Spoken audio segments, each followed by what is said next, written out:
Welcome to VS academy. हम लोग आज डेली करंट अफेयर सीरीज का नेक्स्ट वीडियो देखेंगे, जिसमें कि 29 सितंबर के लिए जितने भी करंट अफेयर्स हैं उसको हम थोड़ा डिटेल्ड एनालिसिस करेंगे। सो स्टार्ट करते हैं with most important news, that is world para athlete championship, जो कि 12th एडिशन है। ये कहाँ ऑर्गेनाइज किया जाता है? ये ऑर्गेनाइज किया जा रहा है न्यू दिल्ली जवाहरलाल नेहरू स्टेडियम में, और ये 27 सितंबर टू 5 अक्टूबर तक मनाया जाएगा। ये फर्स्ट टाइम इंडिया इसको होस्ट कर रहा है। और एक और इसका फैक्ट ये है कि साउथ एशिया में ये फर्स्ट टाइम ऑर्गेनाइज किया जा रहा है। तो this 2 point is very much important कि इंडिया इसको फर्स्ट टाइम होस्ट कर रहा है, और इवन साउथ एशिया में भी ये फर्स्ट टाइम हो रहा है। इससे पहले 2024 कुबे कहाँ पे है? जापान में ऑलरेडी होस्ट किया जा चुका है। Kobe is in Japan.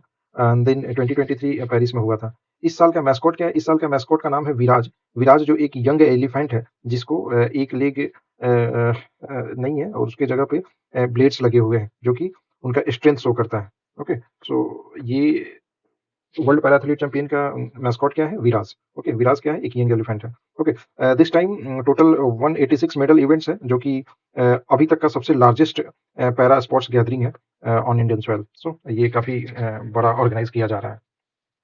ठीक है, next it is very much important and related to environment. Gokul Jalashay और उदयपुर झील, ये कहाँ पे है? ये बिहार में है, और इन दोनों वेटलैंड को रामसर साइट रिकॉग्नाइज किया गया है। ओके, तो गोकुल जो जलाशय ये कहाँ पे है? बक्सर में है, जो कि 448 एकर्स में है। ये एक ऑक्सबो लेक है। और उदयपुर झील वेस्ट चंपारण में है, ये 319 हेक्टेयर है। इससे पहले ऑलरेडी बिहार के पास टोटल पहले से 3 रामसर साइट्स थे, और जो कि काबर झील, जिसको काबर ताल भी बोला जाता है, जो कि बेगूसराय डिस्ट्रिक्ट में है। Nagi and Nakti bird centuries, ये कहाँ पे है? जमुई में है। तो अब टोटल बिहार में कितने हो गए? टोटल अब बिहार में 5 हो गए। ओके, एंड ओवरऑल अगर इंडिया की बात किया जाए तो इंडिया के पास अब टोटल कितने हो गए? 93 हो गए।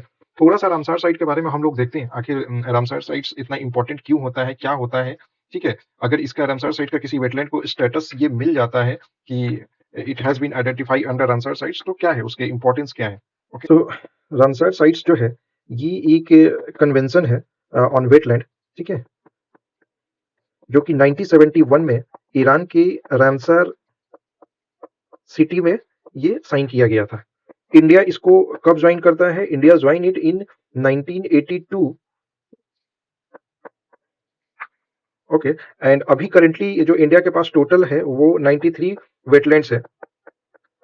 और ऐसा मतलब number of wetlands under Ramsar sites में इंडिया थर्ड पोजीशन ग्लोबली आता है, एंड फर्स्ट इन एशिया।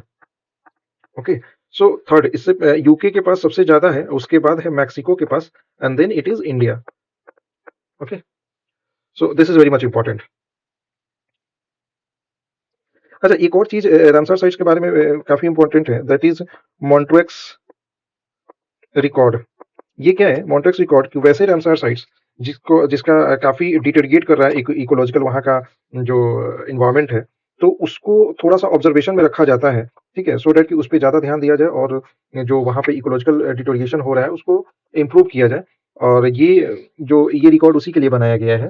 ठीक है, एंड इंडिया से अगर देखा जाए तो इंडिया से टोटल योलदेव जो नेशनल पार्क है, जो कि राजस्थान में है, ठीक है, ये इसमें है मॉन्ट्रेक्स प्रोटोकॉल में। इसके अलावा लोकटक लेक, आप सबको पता होगा, ये कहाँ पे है? मणिपुर में है, ये भी मॉन्ट्रियल रिकॉर्ड में है। ठीक है, इसके अलावा चिलिका लेक है, वो भी इस रिकॉर्ड में हुआ करता था, बट 2002 में इसको अनलिस्ट किया गया, मतलब निकाल दिया गया, क्योंकि इसका जो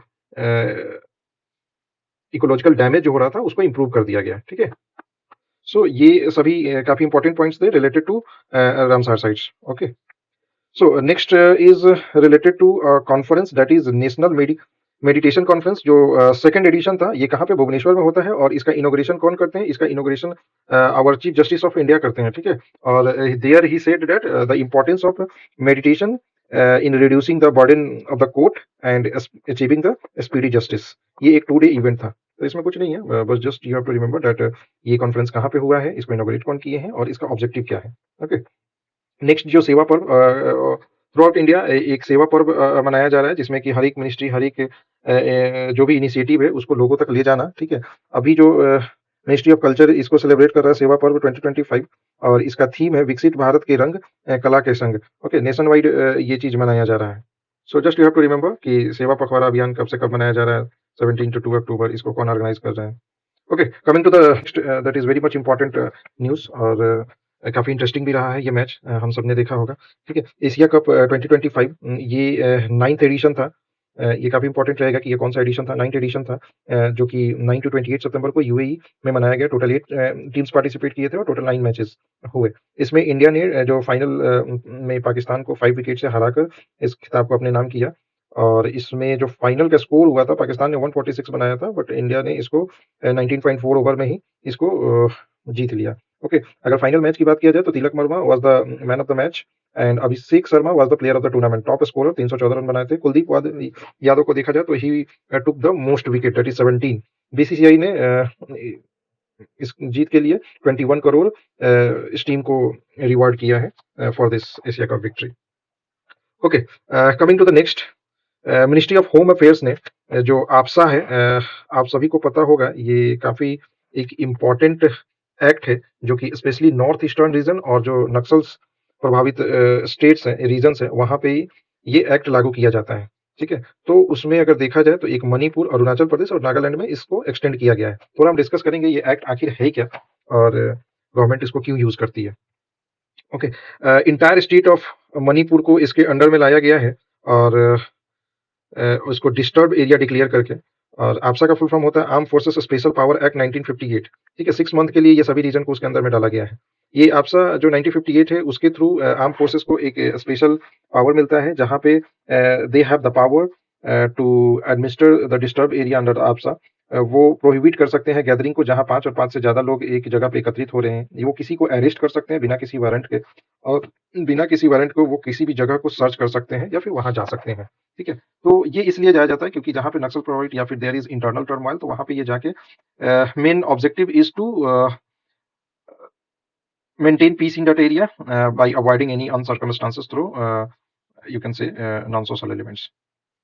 ओके, ये अभी फिलहाल कौन से स्टेट्स में एप्लीकेबल है? ये अरुणाचल प्रदेश, आसाम, मणिपुर, मेघालय, मिजोरम एंड नागालैंड, त्रिपुरा, ये सभी स्टेट्स में अभी ये एप्लीकेबल है। Next, coming to the very much important related to polity, that is जो अभी की करंट हमारे जो अटॉर्नी जनरल है उनको उनका जो टेन्योर है उसको एक्सटेंड कर दिया गया है। Who is the current attorney general? That is R Venkataramani. ठीक है, इनको 2 साल के लिए एक्सटेंशन मिला है। ओके, एंड अगर देखा जाए थोड़ा स्टैटिक पोर्शन, तो attorney general of India that comes under the article 76 of the constitution. और ये बोलते हैं, और ये आर्टिकल जो है, according to this article, any person who is eligible for the appointment of Supreme Court judge is eligible for the Attorney General of India. Apart from that, इनका function क्या है? ये एडवाइस करते हैं गवर्नमेंट ऑफ इंडिया को on legal matter, और जो भी इनको काम दिया जाता है मतलब related to legal by the president, ये सभी काम ये करते हैं। अपार्ट फ्रॉम दैट, ये गवर्नमेंट के लिए किसी भी कोर्ट में इनको राइट टू ऑडियंस है, मतलब वहां जाके वो अटेंड कर सकते हैं। इनका जो टर्म है as per the pleasure of the president, his service is as per that.